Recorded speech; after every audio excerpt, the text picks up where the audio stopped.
നമസ്കാരം സുഹൃത്തുക്കളെ, ഇന്ന് നമ്മൾ നോക്കാൻ പോകുന്ന ഭാഗം basic knowledge on automobile engineering with respect to central motor vehicle rules 1989 rule 31 എന്ന ഭാഗമാണ്. അപ്പോൾ എന്താണ് ഈ ഭാഗത്ത് വരുന്നത്? ഫുഡ് കൺട്രോൾസ് ആണ്. ഫുഡ് കൺട്രോൾസും പിന്നെ ഹാൻഡ് കൺട്രോൾസും, നമ്മൾ വാഹനത്തിനെ എങ്ങനെ നിയന്ത്രിക്കാൻ ഉപയോഗിക്കുന്ന വസ്തുക്കളാണ് നമ്മുടെ ഈ സെക്ഷനിൽ പറഞ്ഞിരിക്കുന്നത്. അപ്പോൾ നമുക്ക് ആക്സിലേറ്ററിനെ കുറിച്ച് നോക്കാം. അപ്പോൾ ആക്സിലേറ്റർ ഏത് ടൈപ്പ് കൺട്രോളിലാണ് വരുന്നത്? ഫുഡ് കൺട്രോളിലാണ് വരുന്നത്. അതായത് കാലുകൊണ്ട് നിയന്ത്രിക്കാൻ പറ്റുന്ന ഭാഗത്തിലാണ് ഇതിനെ ഉൾപ്പെടുത്തിയിരിക്കുന്നത്. വേഗത കൂട്ടാനും കുറയ്ക്കാനും, അതായത് വാഹനത്തിൻ്റെ വേഗത കൂട്ടാനും കുറയ്ക്കാനുമാണ് ആക്സിലേറ്റർ ഉപയോഗിക്കുന്നത്. ആക്സിലറേറ്ററിൽ കാലമർത്തുമ്പോൾ വാഹനത്തിൻ്റെ എഞ്ചിനിലേക്കുള്ള ഇന്ധനത്തിൻ്റെ ഒഴുക്ക് കൂടുകയും, അതായത് ഫ്യൂവലിൻ്റെ ഇൻഫ്ലോ കൂടുകയും അതുവഴി എന്ത് സംഭവിക്കും? എൻജിൻ സ്പീഡ് കൂടും. അപ്പോൾ അങ്ങനെയാണ് സ്പീഡ് വർദ്ധിക്കുന്നത്. അപ്പോൾ വാഹനത്തിൻ്റെ ഓവറോൾ വേഗതയും അതിനൊപ്പം തന്നെ കൂടാൻ തുടങ്ങും. കാലിൻ്റെ ഉപ്പൂറ്റി വാഹനത്തിൻ്റെ തറയിൽ ഉറപ്പിച്ച ശേഷം കാലിൻ്റെ മുൻഭാഗം കൊണ്ട്, അതായത് ടോസ് കൊണ്ടാണ്, കാലിലെ മുൻഭാഗം കൊണ്ടാണ് ആക്സിലേറ്റർ നിയന്ത്രിക്കുന്നത്. ഇനി നമുക്ക് നോക്കാനുള്ള ഭാഗം ബ്രേക്ക് പെഡലാണ്. എന്താണ് ബ്രേക്ക് പെഡൽ? വാഹനത്തിൻ്റെ വേഗത കുറയ്ക്കാനോ വാഹനം നിർത്താനോ ആണ് ഉപയോഗിക്കുന്നത്. അതും വലതുകാല് കൊണ്ടാണ് പ്രവർത്തിപ്പിക്കേണ്ടത്. ഇനി ക്ലച്ച് പെഡൽ എന്താണ്? വാഹനത്തിൽ ഗിയർ മാറ്റുന്നതിനായിട്ട് ഉപയോഗിക്കുന്ന ഒരു ഉപകരണമാണ്. ഇടതുകാൽ കൊണ്ടാണ് പ്രവർത്തിപ്പിക്കുന്നത്. ഓട്ടോമാറ്റിക് ട്രാൻസ്മിഷൻ വാഹനങ്ങളിൽ ക്ലച്ച് കാണുകയില്ല. ഇത്തരം സന്ദർഭങ്ങളിലും ബ്രേക്കും ആക്സിലേറ്ററും വലതുകാല് കൊണ്ട് തന്നെ പ്രവർത്തിപ്പിക്കുക. ഇനി നമുക്ക് നോക്കാനുള്ള ഭാഗം ഹാൻഡ് കൺട്രോളാണ്. ഹാൻഡ് കൺട്രോൾ, അതായത് കൈകൊണ്ട് പ്രവർത്തിപ്പിക്കാൻ പറ്റുന്ന ഭാഗങ്ങളാണ് ഹാൻഡ് കൺട്രോളിൽ ഉൾപ്പെടുന്നത്. അപ്പോൾ ഒന്നാമതായി സ്റ്റിയറിംഗ് വീൽ. വാഹനത്തിൻ്റെ ദിശ മാറ്റാനാണ് സ്റ്റിയറിംഗ് വീൽ ഉപയോഗിക്കുന്നത്. അപ്പോൾ കഴിയുന്ന എല്ലാ സമയത്തും ഇരു കൈകളും സ്റ്റിയറിംഗ് വീലിൽ തന്നെ പിടിച്ചിരിക്കണമെന്നാണ് ഇതിൽ പറഞ്ഞിരിക്കുന്നത്. വിരലുകൾ കൊണ്ടോ തള്ളവിരൽ കൊണ്ടോ സ്റ്റിയറിംഗ് വീല് പ്രവർത്തിപ്പിക്കാതിരിക്കുക. അത് ചിലർ ഇങ്ങനെ ഓരോ സ്റ്റൈലിനായിട്ട് ഇങ്ങനെയൊക്കെ ഓരോന്ന് കാണിക്കുന്ന റീലുകളൊക്കെ ഉണ്ട്. പക്ഷെ അങ്ങനെ ചെയ്യാൻ പാടില്ല. ഇനി നമുക്ക് നോക്കാനുള്ള ഗിയർ ലിവറാണ്. ക്ലച്ച് അമർത്തിയ ശേഷം ഗിയർ പല്ലുകൾ, ഗിയർ റേഷ്യോ മാറ്റി ഉപയോഗിക്കാൻ വേണ്ടി ഉപയോഗിക്കുന്നതാണ് ഗിയർ ലിവർ. ഇനിയുള്ളത് പാർക്കിംഗ് ബ്രേക്ക് ലിവർ. ഫ്രണ്ട് സീറ്റുകൾക്കിടയിൽ സ്ഥാപിച്ചിരിക്കുന്നു. വാഹനങ്ങൾ പാർക്ക് ചെയ്തിരിക്കുന്ന സമയത്ത് വാഹനം ചലിക്കുന്നത് തടയാനാണ് ഇത് ഉപയോഗിക്കുന്നത്. പിന്നെന്താണ് വൈപ്പർ സ്വിച്ച്. വിൻഷീൽഡ് വൈപ്പിങ്ങിന് വേണ്ടി, ചെളിയും പൊടിയും അഴുക്കും അല്ലെങ്കിൽ വെള്ളം, മഴ പെയ്യുന്ന സമയത്ത് വെള്ളം മാറ്റാനല്ല ഉപയോഗിക്കുന്നു. വൈപ്പർ ഓണാക്കാൻ വേണ്ടി വൈപ്പർ സ്വിച്ച്. പിന്നെന്താണ് ഹോൺ. സാധാരണയായി സ്റ്റിയറിംഗ് വീലിൻ്റെ മധ്യഭാഗത്തായി കാണുന്നു. ഒരു വാഹനത്തിൻ്റെ സാന്നിധ്യമോ അല്ലെങ്കിൽ വാഹനം കടന്നു വരുന്നതോ അറിയിക്കാനും അപകടമുണ്ടാകാൻ സാധ്യതയുള്ള ഘട്ടങ്ങളിൽ ശ്രദ്ധ കൊണ്ടുവരാനുമാണ് ഹോൺ ഉപയോഗിക്കുന്നത്. Head lamp, parking light, fog lamp switch, ഇതെല്ലാം മേൽപ്പറഞ്ഞ വസ്തുക്കൾ ഓൺ ആക്കാനും ഓഫ് ആക്കാനും എല്ലാം ഉപയോഗിക്കുന്നു. Hazard lamp switch. വാഹനങ്ങൾ റോഡിൽ അടിയന്തരമായിട്ട് പാർക്ക് ചെയ്യേണ്ട ഘട്ടങ്ങളിലാണ് ഉപയോഗിക്കേണ്ട ഹസാർഡ് ലാമ്പ് കൺട്രോൾ ചെയ്യാൻ ഉപയോഗിക്കുന്ന സ്വിച്ച്. പിന്നെന്താണ് ഇഗ്നീഷൻ സ്വിച്ച്.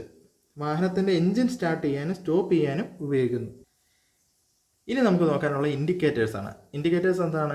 ഏത് ദിശയിലേക്കാണ് വാഹനം പോകുന്നത്, തിരിയുന്നത് എന്ന് കാണിക്കാൻ വേണ്ടി ഉപയോഗിക്കുന്നു.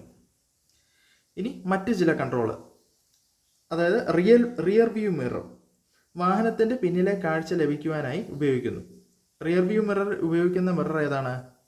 കോൺവെക്സ് മിററാണ് കേട്ടോ, കോൺവെക്സ് മിറർ. അപ്പോൾ എന്തിനാണ് കോൺവെക്സ് മിറർ ഉപയോഗിക്കുന്നത്? കൂടുതൽ ഏരിയ നമുക്ക് കാണാൻ സാധിക്കും.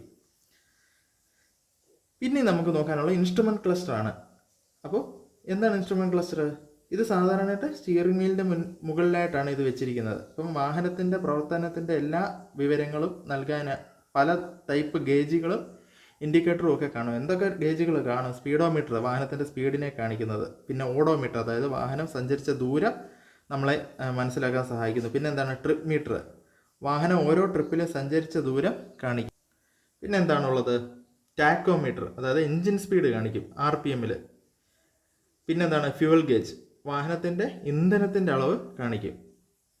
പിന്നുള്ളത് ടെമ്പറേച്ചർ ഗേജാണ്, അതായത് എൻജിൻ്റെ കൂളൻ്റ് ടെമ്പറേച്ചർ കാണിക്കുന്നു. അപ്പോൾ എൻജിന് ഓവർ ഹീറ്റ് ഒന്നും ആവാതിരിക്കാൻ വേണ്ടി ശ്രദ്ധിക്കാൻ വേണ്ടിയാണ് ഈ ടെമ്പറേച്ചർ ഗേജിൻ്റെ ഫംഗ്ഷന്. അതായത് എൻജിൻ ടെമ്പറേച്ചർ വാണിംഗ് ലൈറ്റ് കത്തിയാൽ എൻജിൻ്റെ താപനില കൂടുതലാണെന്ന് നമ്മൾ മനസ്സിലാക്കി ഒന്നില്ലെങ്കിൽ വണ്ടി ഒന്ന് നിർത്തിയിടണം തണുക്കാൻ.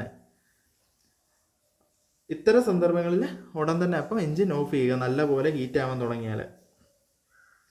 അപ്പോൾ എങ്ങനെയൊക്കെയാണ് എൻജിൻ ടെമ്പറേച്ചർ കൂടാനുള്ള കാരണങ്ങൾ ഏതൊക്കെയാണ്? കൂളൻറ്റിൻ്റെ അളവ് കുറഞ്ഞാൽ, അല്ലെങ്കിൽ തെർമോസ്റ്റാറ്റിന് എന്തെങ്കിലും കംപ്ലൈൻറ്റ് വന്നാൽ, വാട്ടർ പമ്പ് തകരാറിലായാൽ, അല്ലെ റേഡിയേറ്റർ ഡാമേജ് വന്നാൽ, അല്ലെങ്കിൽ എൻജിൻ ഓയിലിൻ്റെ അളവ് കുറഞ്ഞാൽ, കൂളൻ്റ് ലീക്ക് ഉണ്ടായാൽ, കൂളിംഗ് സിസ്റ്റം മൊത്തമായിട്ട് എന്തെങ്കിലും തകരാറുണ്ടെങ്കിൽ, പിന്നെന്താണ് ഗ്യാസ്കറ്റ് പോയാൽ, പിന്നെ റേഡിയേറ്റർ ഫാൻ കംപ്ലൈൻ്റ് ഉണ്ടെങ്കിൽ, അല്ലെങ്കിൽ ടെമ്പറേച്ചർ ഗേജ് ചിലപ്പം വേറെ കുഴപ്പമൊന്നും കാണത്തില്ല, ടെമ്പറേച്ചർ ഗേജ് ചിലപ്പം പ്രശ്നമായിരിക്കും. ഇത് കാണിക്കാൻ ഉപയോഗിക്കുന്ന ആ സംവിധാനത്തിന് ചിലപ്പം എന്തെങ്കിലും തകരാറ് കാണും, അങ്ങനെയും വരാം. പിന്നെ ശ്രദ്ധിക്കേണ്ട കാര്യം, വാഹനം എൻജിൻ നല്ലപോലെ ചൂടായി നിർത്തിയിട്ടിരിക്കുന്ന സന്ദർഭങ്ങളിൽ ഉടൻ തന്നെ റേഡിയേറ്ററിൻ്റെ ക്യാപ്പ് തുറക്കാതിരിക്കുക. ഇനി നമുക്ക് നോക്കാനുള്ളത് ഓയിൽ പ്രഷർ ലാമ്പാണ്. ഓയിൽ പ്രഷർ ലാമ്പ് എന്താണ്? ഓയിൽ പ്രഷർ കുറവാണെങ്കിൽ ഈ ലാമ്പ് കത്തി നിൽക്കും. അപ്പോൾ അത് കണ്ടാൽ ഉടൻ തന്നെ എൻജിൻ ഓഫ് ചെയ്യുകയും വേണം. ഒരു മെക്കാനിക്കിൻ്റെ സഹായം തേടണം. അപ്പോൾ ഓയിൽ അധികമായിട്ട് മലിനപ്പെട്ടതായിരിക്കാം ഇത് കത്താനുള്ള കാരണം. അല്ലെങ്കിൽ ഓയിൽ ലീക്ക് ഉണ്ടെങ്കിൽ, അല്ലെങ്കിൽ ഓയിൽ ലൈനുകൾ ബ്ലോക്ക് ഉണ്ടായാൽ, അല്ലെങ്കിൽ ഓയിൽ പമ്പ് തകരാറിലായാൽ, അല്ലെങ്കിൽ ആ സെൻസർ തന്നെ ചിലപ്പോൾ കംപ്ലൈൻ്റ് ആയി പോയെന്നിരിക്കാം. അതുകൊണ്ടായിരിക്കാം ഇത് കത്തിക്കിടക്കാൻ കാരണം. പിന്നെ നമുക്ക് നോക്കാനുള്ളത് പാർക്കിംഗ് ബ്രേക്ക് വാർണിംഗ് ലൈറ്റാണ്. അതായത് വാഹനത്തിൽ നമ്മൾ നമ്മുടെ പാർക്കിംഗ് ഓണാക്കി ഇട്ടിരിക്കുന്ന സമയത്താണ് ഈ ലൈറ്റ് കത്തിക്കിടക്കുന്നത്. പിന്നെ ബാറ്ററി വാർണിംഗ് ലൈറ്റ്.